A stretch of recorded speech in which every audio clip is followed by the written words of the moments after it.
자, 2월도 이제 하순에 접어들었습니다. 2월은 졸업 시즌입니다. 코로나 때문에 졸업식도 치르지 못하고 지나가는 것이 시대의 대세가 되었습니다만, 그래도 졸업은 대단히 중요할 겁니다. 한 단계를 마무리하고 새로운 단계로 나아가는 전환점이기 때문에 그렇습니다. 우리말로 졸업이라고 하는데, 졸업이라고 하는 것은 마칠 졸자 학업할 때 업자겠죠. 그 학업을 마친다, 이런 뜻이 강하고, 아마 아시아에서는 다 비슷한 것 같아요. 중국 말로는 필업이라고 씁니다.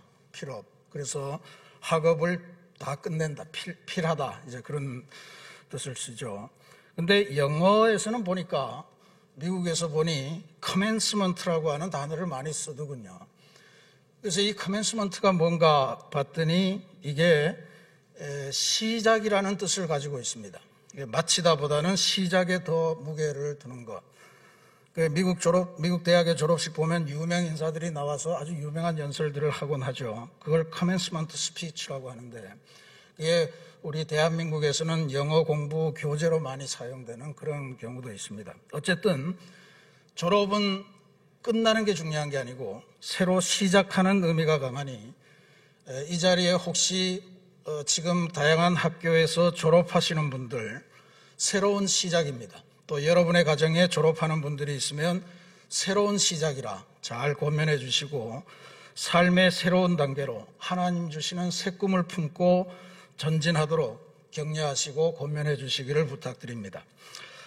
오늘은 우리가 요셉의 일생 가운데에 가장 하이라이트 되는 최정점의 부분을 함께 봉독했습니다. 요셉의 삶을 우리가 대부분 잘 알고 계실 텐데 참으로 파란만장하지만 감동적입니다. 잠깐만 요약을 해드리면, 요셉은 야곱의 12아들 중에 11번째 아들로 태어났습니다. 당대의 풍습으로 보면 거의 미미한 존재감이 없는 그런 존재였습니다. 그런데 이 집안은 아주 유별나게 야곱이 늙어서 얻은 이 아들, 대단히 총명했고 늘 꿈을 꾸면서 아버지를 기쁘게 했던 이 아들을 유난히 편애했습니다. 아버지가 유난히 편애하니까 자연스럽게 다른 형들은 아버지의 사랑을 독차지하는 요셉이 싫어졌습니다. 게다가 요셉은 대단히 교만했고 그가 형들보다 훨씬 더 나은 존재다라고 하는 걸 늘 꿈을 통해서 형들에게 확인시켜 주니까 이게 견딜 수가 없었던 것 같아요. 형들은 저놈을 우리가 언제 한번 없애버리자, 그렇게 생각을 했던 것 같고, 죽이려고 하다가 차마 죽일 수는 없으니까 지나가던 애굽 상인에게 돈을 받고 팔아 넘깁니다.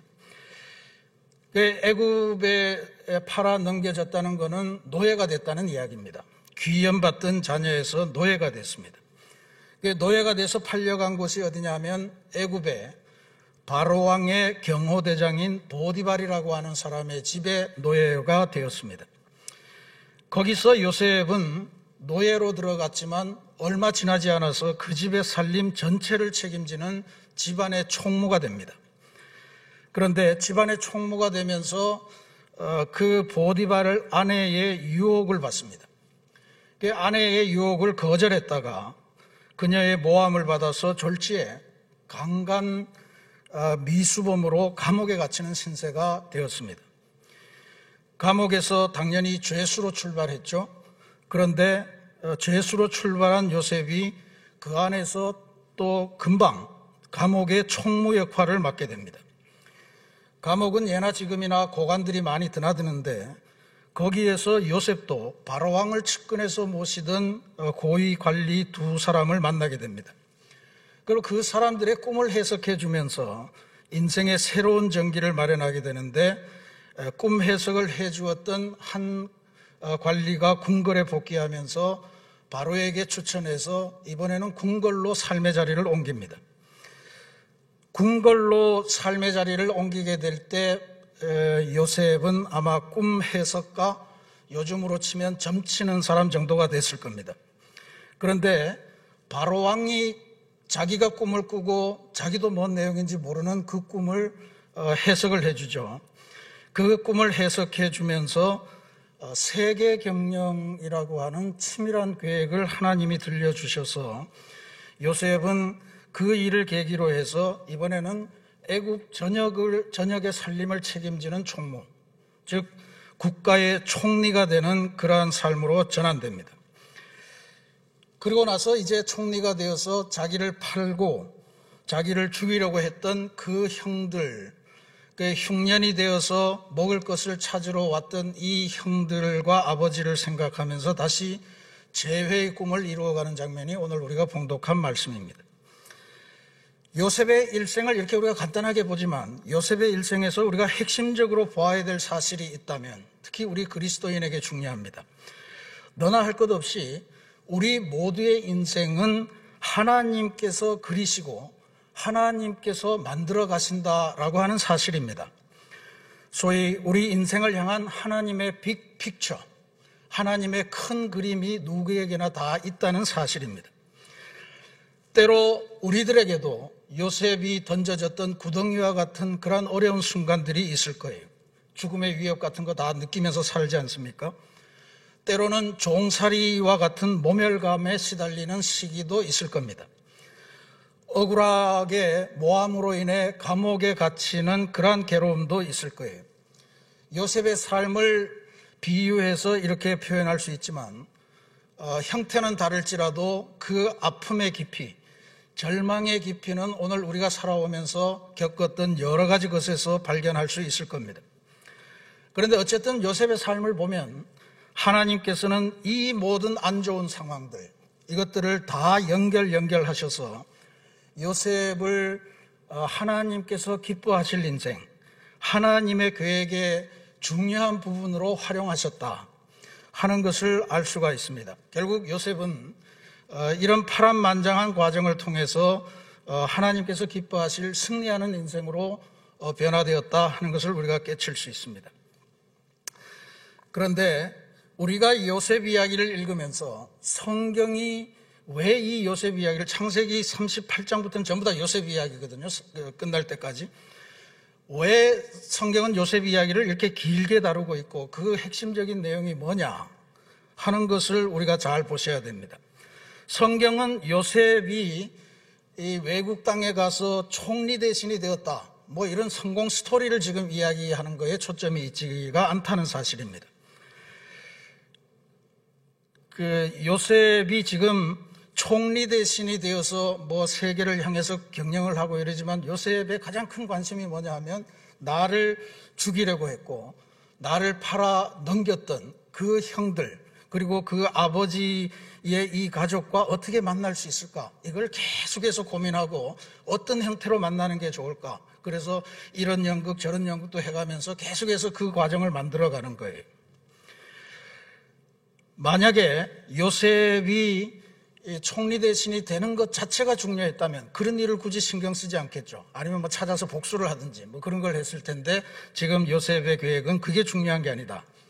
오히려 요셉을 향해 갖고 계시는 하나님의 계획, 이것을 하나하나 하나님의 빅픽처, 그 그림을 하나하나 완성해 가는 게 요셉에게 훨씬 더 중요하고 그게 창세기가 마감하는 부분에 있어서 제일 중요한 스토리로 나온다 하는 것을 우리가 기억하셔야 됩니다. 우리가 TBC 성경 공부를 하면서 배우셨듯이 요셉의 삶에서 요셉의 삶을 상징하는 두 가지 아주 중요한 상징이 있는데 하나는 옷이고 하나는 꿈입니다. 옷과 꿈, 이 두 가지를 가지고 요셉의 이야기를 많이 형상화해낸 뮤지컬도 있고 그런 작품들이 많죠. 성경에는 요셉과 관련해서 세 가지 옷이 나옵니다. 첫 번째는 어렸을 때 아버지가 요셉을 특별하게 총애해서 12형제 중에 요셉에게만 주었던 채색 옷이 있습니다. 이게 결국은 요셉을 죽음의 구렁텅이로 몰아놓고 지금 이렇게 한 시발점이 됐던 옷이죠. 그런데 어쨌든 아버지의 사랑을 독차지했던 상징입니다. 두 번째 옷은 보디발의 집에 가서 노예로부터 집안의 총무가 되어서 입게 되었던 옷입니다. 그 옷은 나중에 결국 보디발의 아내의 유혹을 거절하다가 그 아내의 모함에 걸려서 강간미수범이 되게 되어서 그 아내에게 빼앗겼던 그 옷이에요. 일종의 세상에서의 성공의 옷이다, 이렇게 볼 수 있겠죠. 그 다음에 마지막으로 나오는 옷은 애굽의 총리가 되어서 바로가 요셉에게 하사했던 세마포 옷입니다. 그 옷은 정말 권력의 정점에 서게 된 그것을 아주 상징하는 옷이죠. 이렇게 보면 요셉의 인생에 있어서 옷이라고 하는 것은 우리 인생이 가질 수 있는 모든 욕망, 그것들을 상징하는 그러한 상징이라 이렇게 볼 수 있어요. 어려서는 부모님의 사랑을 독차지하고, 젊어서는 내가 속한 곳에서 최고의 책임자가 되고, 그 다음에 마지막으로 온 나라의 권세를 다 책임지는 그러한 권력의 중심에서는 그러한 것을 상징하는 것이 될 수가 있습니다. 그런데 그 요셉에게 있어서, 요셉의 일생에 있어서는 요셉 자체는 옷에 대해서 그렇게 큰 신경을 쓰지 않았던 것 같아요. 오히려 요셉에게는 옷보다 더 소중한 것이 있었는데, 그건 바로 어려서부터 그가 하나님을 통해서 계속 받았던 꿈, 이게 더 중요했던 것 같습니다. 어린 시절 하나님께서 요셉에게 주셨던 꿈은 그가 이 집안의 리더가 될 거다. 꿈 내용이 그랬습니다. 아버지도 형들도 전부 다 나를 향해서 잘하더라, 뭐 이런 꿈을 주로 꿨단 말이죠. 그러니까 나를 통해서 하나님이 이 가정을 끌고 간다, 내가 이 집안의 가장이 된다, 뭐 이런 꿈이어서 그게 재수 없어서 형들은 요셉을 죽이려고 그랬던 거죠. 요셉이 끝까지 옷에만 관심했다면 요셉은 절대로 그런 삶을 살지 않았을 거예요. 만약에 보디발의 집에 가서 그 옷을 입었을 때 요셉이 그것에 옷 자체에 그가 이룬 성공에 만족했다면 그의 부인하고도 적절하게 타협을 하면서 그렇게 공존했겠죠. 그 다음에 왕이 되었어도, 총리가 되었어도 그가 새로운 옷을 입었을 때 그의 관심사가 이런 게 되지 않았겠죠. 근데 지금 요셉의 관심사가 뭡니까? 가족을 다시 어떻게 하면 모아오고 가족을 어떻게 새롭게 이 흉년의 시기에 어려움을 넘길 수 있을까? 그게 지금 관심이 되어 있는 거잖아요. 옷에만 관심 가졌다면 요셉은 부귀와 영화에 그칠 수 있었는데, 요셉의 목표는 옷이 아니었고 하나님께서 일찌감치부터 아브라함을 통해서 그의 선조들을 향해서 주셨던 그 꿈, 내가 너로 큰 민족을 이루게 하고 라고 하는 이 약속을 이루는 것이 요셉에게는 굉장히 중요한 꿈이었던 것 같아요. 그래서 요셉은 꿈 해석을 통해서 7년 풍년, 7년 흉년, 뭐 이런 아무도 해석하지 못한 그 꿈을 해석해 주면서 이 기회를 통해서 애굽이 전 세계를 지배하는 그러한 나라로 등극하십시오, 이런 구상을 알려주면서 그 틈을 통해서 나타난 걸 통해 하나님의 꿈을 이루어가는 그것에 집중하고 있는 모습을 우리가 발견하게 됩니다. 하나님께서 이 꿈을 이루기 위해서 요셉과 더불어서 많은 것을 우리가 읽지 않은 이 성경 말씀에 다양하게 나타납니다. 중요한 것은 변화였어요.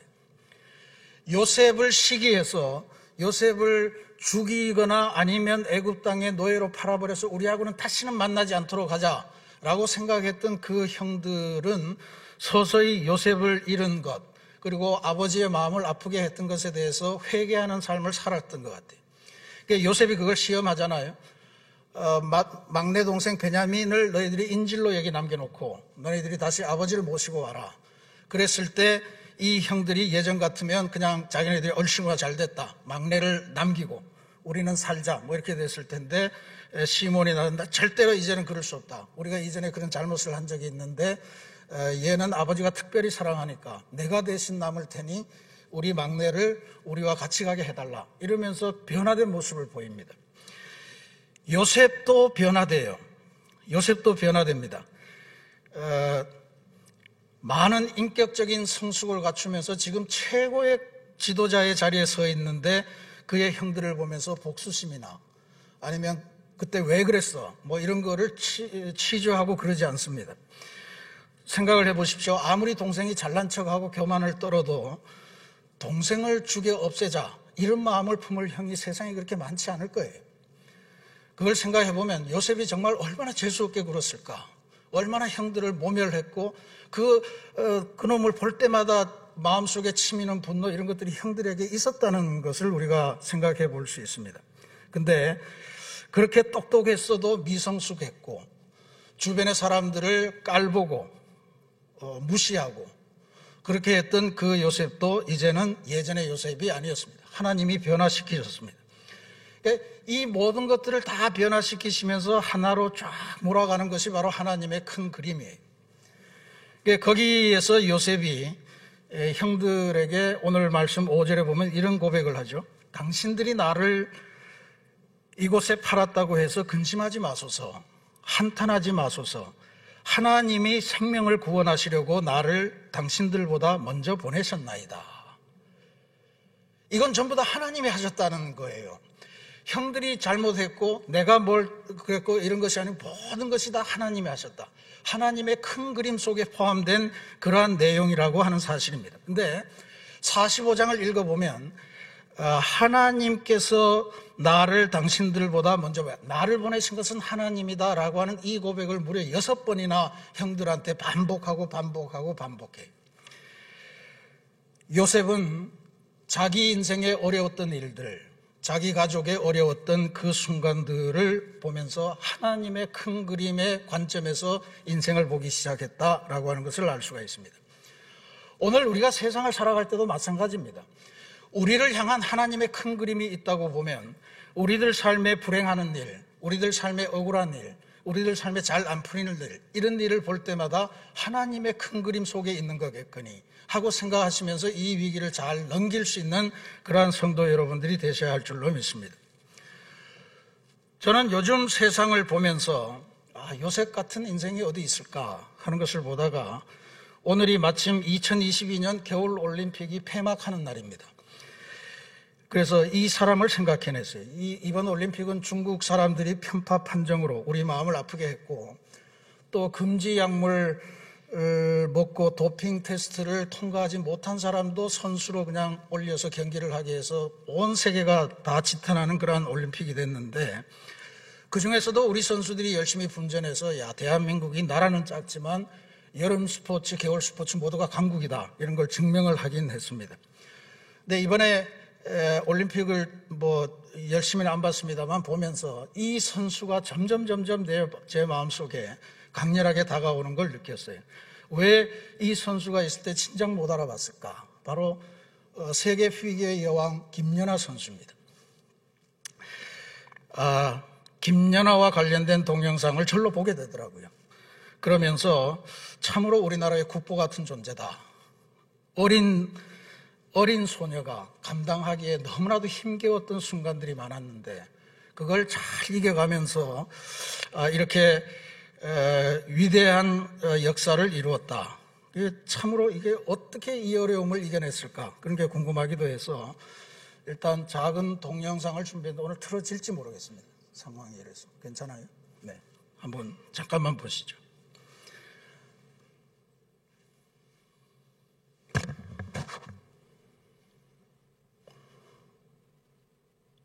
예, 1분부터 틀으려고 그래요. 안 나오죠?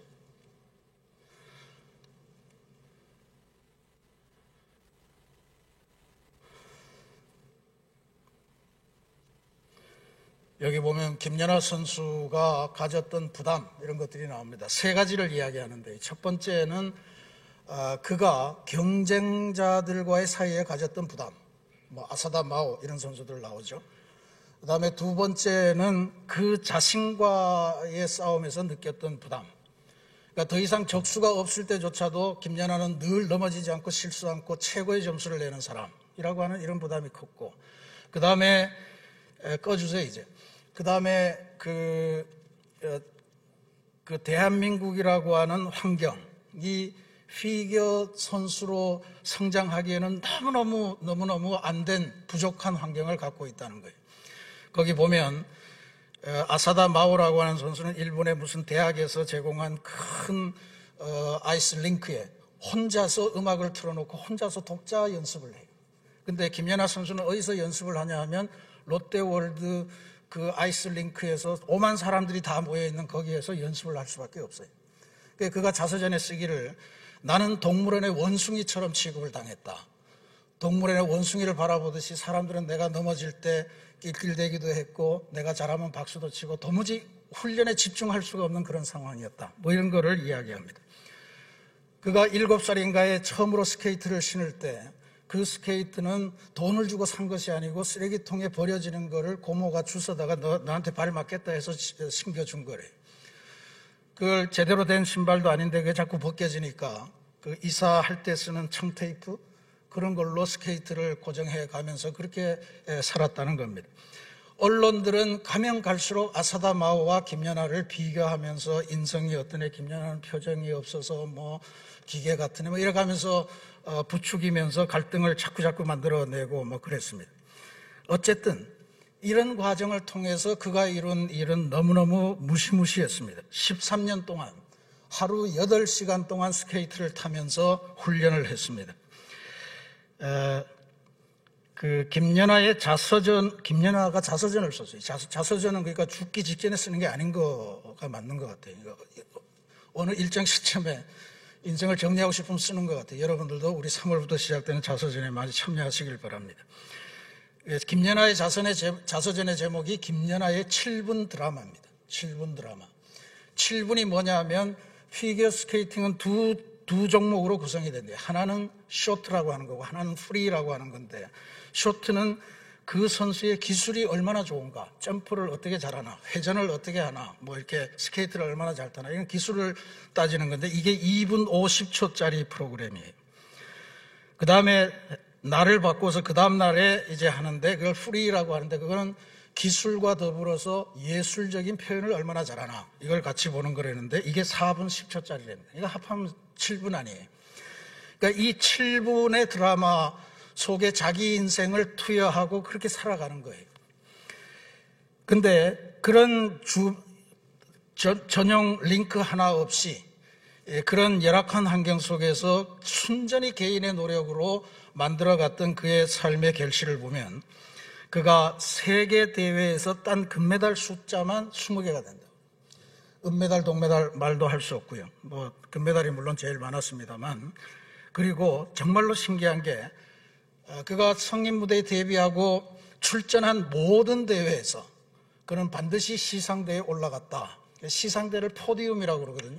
그래서 전 세계에서 유일한 올 포디움, 참가하는 대회마다 3등 안에는 꼭 들었다라고 하는 그런 선수가 되어 있었다 하는 이야기입니다. 저는 해석하건대 김연아가 이렇게 여러 가지 어려운 점이 많았고 삶의 압박이 많았지만, 그가 뭐 천주교인이긴 하지만 저는 그가 자기가 이루어가는 삶이 자기 자신만의 것이 아니고, 그리고 자기가 어려운 환경 속에서 지금 이것을 포기하고 내가 피겨를 그만두고 싶을 때도 많고 뭐 수많은 어려움들이 있었지만 그때마다 하나님의 큰 그림, 나를 사용해서 뭔가 하실 일이 있다고 생각을 했기 때문에 그 모든 것들을 이긴 그러한 특별한 능력의 삶이었다. 저는 그렇게 고백하고 싶습니다. 좀 길지만 제가 우리 김연아 선수가 시련을 딛고 금메달을 딴 직후에 들려준 고백 하나를 인용해 드리겠습니다. 내가 흔들리지 않고 금메달을 차지했다는 것이 그나마 위안이 됐다. 주변에 납득되지 않은 상황들을 잘 이겨낸 것이다. 내가 부당한 점수 때문에 흔들려서 스케이팅을 망쳤다면 그것이야말로 나 스스로 지는 결과가 아니었을까? 나에게 닥친 시련을 내가 극복하지 못했다면 결국 내가 패하기를 바라는 어떤 힘, 결국 내가 패하기를 바라는 어떤 힘에 스스로 무릎을 꿇는 결과가 되지 않았을까? 하지만 나는 지지 않았다. 중략하고요. 수천 번의 점프로 휘어진 발목, 수만 번의 회전으로 뒤틀린 허리, 한쪽 방향으로 계속 점프를 하면서 회전을 하잖아요. 그러니까 보통 사람의 척추에 비해서 4도 정도가 비틀어져 있더라고요. 수만 번의 회전으로 뒤틀린 허리, 꿈을 이루기 위해 얼마나 독하게 나를 단련해 왔는지를 떠올려 보면 마냥 행복할 수만은 없다. 하지만 다시 7살로 돌아가더라도 피겨 스케이팅을 선택할 것 같다. 피겨 스케이팅은 내 인생의 전부다. 나는 성공한 스포츠 스타가 아니라 끊임없이 성장하는 사람으로 기억되고 싶다. 꿈을 위해 끊임없이 달려가는 훌륭한 선수, 노력하는 인간 김연아로 기억되고 싶다. 저는 오늘날의 요셉이다 이렇게 고백하고 싶습니다. 하나님의 꿈을 향해 끊임없이 달려가는 선수, 노력하는 인간 김연아로 기억되고 싶다. 참으로 아름다운 신앙 고백이고 우리가 어린 소녀지만 배워야 될 그러한 삶의 자세라 그렇게 믿습니다. 사랑하는 우리 새신교회 성도 여러분, 김연아의 7분 드라마, 만약 우리에게도 자서전을 쓸 기회가 허락된다면 어떤 제목을 달고 싶으십니까? 저는 요셉이 고백했던 이 제목을 여러분에게 권하고 싶습니다. 나를 이곳으로 보내니는 하나님이시라. 나를 이곳으로 보내니는 하나님이시라. 나의 인생을 향한 하나님의 큰 그림이 있다. 그리고 그걸 위해서 지금 내가 이 단계에 와 있는 것이다 라고 하는 고백입니다. 삶의 매 순간순간이 이러한 고백이 있다면 우리는 결코 패배하지 않을 것입니다. 결코 포기하지 않을 겁니다. 하나님의 큰 그림, 그것은 지금 우리가 어떤 옷을 입고 있느냐 하는 것을 관심에 두는 것이 아니에요. 우리가 하나님의 꿈에 집중하고 있느냐, 하나님의 꿈을 나의 꿈으로 갖고 있느냐 하는 것에만 관심하시는 것 같습니다. 그래 사도 바울은 나의 나된 것은 다 하나님의 은혜라 그렇게 고백했잖아요. 우리가 좋아하는 찬송에는 지금까지 지내온 것 주의 크신 은혜라 하는 것을 늘 찬송하잖아요. 만약에 그렇게 찬송하고 고백한다면 우리는 우리를 향해 펼치시는 하나님의 큰 그림이 있음을 확신하셔야 되고 지금도 나는 그 그림 안에 포함되어 있다는 것을 고백하셔야 될 것입니다. 그리고 지금 우리에게 주어진, 나 개인에게 주어진 하나님의 꿈, 그것에 집중하셔야 될 줄로 믿습니다.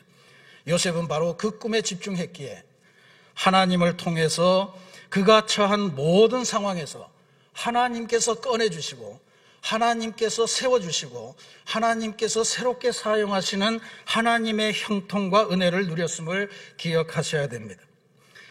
지금 나의 옷이 무엇인가? 그래서 너무 따지지를 마시기 바랍니다. 나를 이곳에 보내시는 하나님이시라. 이 옷은 언젠가는 하나님이 원하시면 바꾸시겠죠. 그런데 지금 이 순간에 주시는 하나님의 꿈, 그것을 발견하고 그것에 참여하시는 우리 모두가 되기를 바랍니다.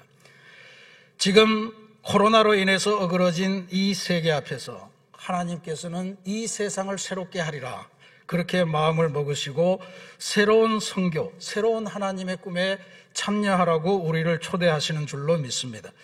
여러분, 우리를 향해 던져주시는 하나님의 꿈, 하나님의 제안, 하나님의 초대를 굳건하게 붙드시기 바랍니다.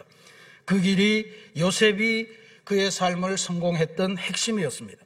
나를 향한 하나님의 큰 그림을 확신하시고 하나님의 꿈과 선교에 지금 당장 참여함으로써 위대한 그리스도인의 인생을 이루어 가시기를 주님의 이름으로 축원합니다. 같이 기도하겠습니다.